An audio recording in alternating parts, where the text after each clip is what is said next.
परमाणु युद्ध जरूरी, 2025 में सर्वनाश। दुनिया भर के वॉर एक्सपर्ट्स को इस वक्त 3 पुख्ता और ठोस ऐसे संकेत मिल चुके हैं जिससे साबित हो रहा है कि 2025 में हर हाल में परमाणु जंग होकर रहेगी। इन 3 तस्वीरों के जरिए इस खौफनाक सच को समझ लीजिए कि अब परमाणु युद्ध जंग में क्यों जरूरी हो गया है। पहला यह है कि पुतिन ने भले ही यूक्रेन के 20% इलाके पर कब्जा कर लिया हो, लेकिन यह सच है कि यूक्रेन नाटो के दम पर रूस पर लगातार हमले कर रहा है। दूसरा है, नाटो देशों के रुतबे को पुतिन से मिला सीधा चैलेंज, जिसके टक्कर में नाटो देश अमेरिका, ब्रिटेन, फ्रांस, पोलैंड और जर्मनी जैसे देश किसी भी कीमत पर यूक्रेन जंग को हारना नहीं चाहते। और तीसरा सबसे बड़ा और स्पष्ट संकेत है रूस की तरफ से उत्तर कोरिया के सैनिकों का सीधे जंग में उतरना, जिसकी वजह से यूक्रेन के साथ साथ अमेरिका और पश्चिमी देशों को एहसास हो चुका है कि अगर यूक्रेन में पुतिन जीत गए तो फिर अगला नंबर पूरे यूरोप का होगा। हम आपको परमाणु जंग की अगली कड़ी में दिखा रहे हैं कि महज 12 घंटे पहले रूस के विदेश मंत्री सर्गेई लावरोव ने क्यों एक बार फिर से बहुत बड़े परमाणु युद्ध की चेतावनी दे दी है। यूक्रेन, नाटो और पश्चिमी देशों की खुफिया एजेंसियां इस वक्त पुतिन के परमाणु तेवरों से कांपने लगी हैं। खबरों में दावा किया गया है कि 72 साल के पुतिन पिछले 48 घंटे में अपने टॉप कमांडरों और मंत्रियों के साथ मॉस्को से लेकर सेंट पीटर्सबर्ग तक लगातार परमाणु मीटिंग कर रहे हैं। दावा किया जा रहा है कि जब से यूक्रेनी सेना ने नाटो देशों के साथ मिलकर रूस पर लंबी दूरी की मिसाइलों से हमले किए हैं, उसके बाद से पुतिन ने 2 टूक कह दिया है कि अब टेबल पर नहीं, सिर्फ जंग के मैदान में ही युद्ध का फैसला होगा। आने वाले कुछ घंटों में ही रूस की तरफ से यूक्रेन पर या तो परमाणु हमला हो सकता है या फिर लंबी दूरी की बड़ी मिसाइलों से यूक्रेन की राजधानी कीव को तबाह किया जा सकता है। पुतिन के बेहद करीब और रूस के विदेश मंत्री सर्गेई लावरोव ने वैसे तो कई बार यूक्रेन, अमेरिका और नाटो का नाम लेकर परमाणु धमकी दी है, लेकिन इस बार सर्गेई लावरोव ने डंके की चोट पर कह दिया है कि रूस और उनके सहयोगियों की सुरक्षा के लिए अगर जरूरी हुआ तो रूस परमाणु विकल्प से भी पीछे नहीं हटेगा।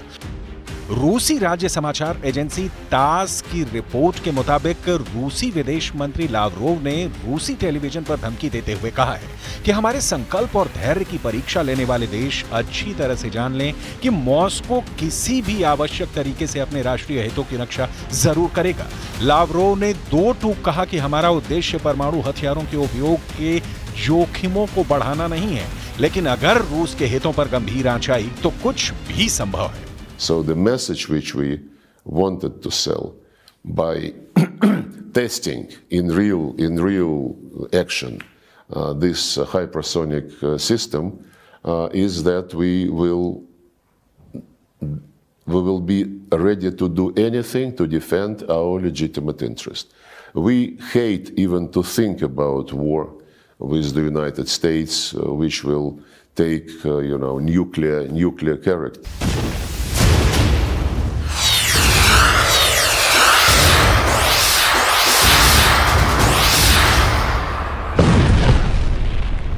जो लोग ये समझते हैं कि 3 साल से रूस खोखली परमाणु धमकी दे रहा है और कुछ नहीं करेगा, ऐसे लोगों की सोच के ठीक उलट अमेरिका, फ्रांस और ब्रिटेन के खुफिया प्रमुख और नाटो चीफ कुछ और ही अनुमान लगाए बैठे हैं।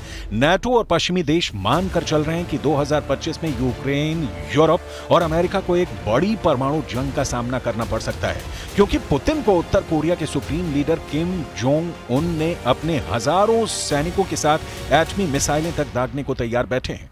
इन्हीं हालातों को देखते हुए ब्रिटिश सेना के प्रमुख एडमिरल सर टोनी राडाकिन ने ऐसा बयान दिया है जिसने दुनिया के होश उड़ा दिए हैं। ब्रिटिश सेना के प्रमुख एडमिरल टोनी राडाकिन ने अपने भाषण में रूस की तरफ से परमाणु खतरे पर बड़ा बयान दिया है। टोनी राडाकिन ने 2 टूक कहा है कि रूस की ओर से हमने नाटो देशों के खिलाफ सामरिक परमाणु उपयोग, बड़े पैमाने पर परमाणु अभ्यास और नकली हमलों की जंगली धमकियां दे रखी हैं। राडाकिन ने कहा कि रूस की परमाणु धमकियां हमें स्थिरता बनाए रखने से रोकने की कोशिश है। राडाकिन ने यहां तक कहा कि नाटो देश तीसरे परमाणु युग की सुबह की ओर देख रहे हैं। परमाणु हथियारों की दौड़ के शुरुआती विस्फोट के संकेत मिलने लगे हैं। The United States and the allies of the United States who also provide this long-range weapons to the Kyiv regime, they must understand that we would be ready to use any means not to allow them to succeed in what they call strategic defeat of Russia. एक बात जान लीजिए, आम आदमी, बड़े नेता, अफसर, यहां तक कि वॉर एक्सपर्ट्स भी नहीं जानते हैं कि युद्ध में जंग से जुड़े बड़े फैसले क्यों होने वाले हैं। लेकिन हर देश में कुछ ऐसे अरबपति व्यापारी होते हैं जो जानते हैं कि आने वाले दिनों में युद्ध कैसा होगा।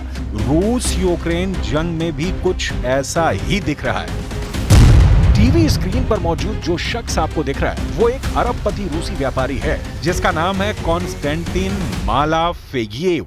पुतिन के करीबी और रूस का टाइकून कॉन्स्टेंटिन मालाफेयेव ने फाइनेंशियल टाइम्स पर दावा किया है कि अब अमेरिका के नवनिर्वाचित राष्ट्रपति भी पुतिन को परमाणु जंग करने से रोक नहीं पाएंगे। दावा किया जा रहा है कि लगभग 13 देशों के बीच भीषण परमाणु जंग होगी जिसमें आधे से ज्यादा दुनिया तबाह और बर्बाद हो जाएगी। कई जगह तो ऐसी होंगी जहां अगले 3000 से लेकर 20,000 साल तक जमीन रहने लायक नहीं रह जाएगी। जरा देखिए कॉन्स्टेंटिन क्या दावा कर रहे हैं। क्रेमलिन के करीबी एक प्रभावशाली कट्टरपंथी अरबपति रूसी व्यापारी कॉन्स्टेंटिन ने दो टूक कहा है कि ट्रंप संघर्ष को केवल तभी समाप्त कर सकते हैं जब वो उन्नत लंबी दूरी के हथियारों के इस्तेमाल के फैसले को पलट दें जो बाइडेन ने वॉशिंगटन में लिया है। इसके अलावा ट्रंप यूक्रेनी राष्ट्रपति वोलोदिमीर ज़ेलेंस्की को यूक्रेन की सत्ता से हटा दें। अगर नवनिर्वाचित राष्ट्रपति ट्रंप 20 जनवरी 2025 को राष्ट्रपति पद की शपथ लेने के बाद बाइडेन सरकार के फैसले नहीं पलटते हैं तो ऐसे ट्रंप रूस यूक्रेन युद्ध को किसी भी कीमत पर नहीं रोक पाएंगे। कॉन्स्टेंटिन मालाफेयेव ने यहां तक कहा कि ट्रंप को चाहिए कि वो यूक्रेन की चिंता ना करें बल्कि यूरोप और दुनिया के भविष्य की चिंता करें। कॉन्स्टेंटिन मालाफेयेव ने यूक्रेन द्वारा रूसी क्षेत्र में अमेरिकी और ब्रिटेन निर्मित लंबी दूरी की मिसाइलें दागने पर कहा है कि दुनिया परमाणु युद्ध के कगार पर है और पुतिन ने यूक्रेन पर एक प्रायोगिक परमाणु सक्षम बैलिस्टिक मिसाइल दागकर जवाब दिया है। ये युद्ध पूर्ण एटमी जंग में कभी भी बदल सकता है।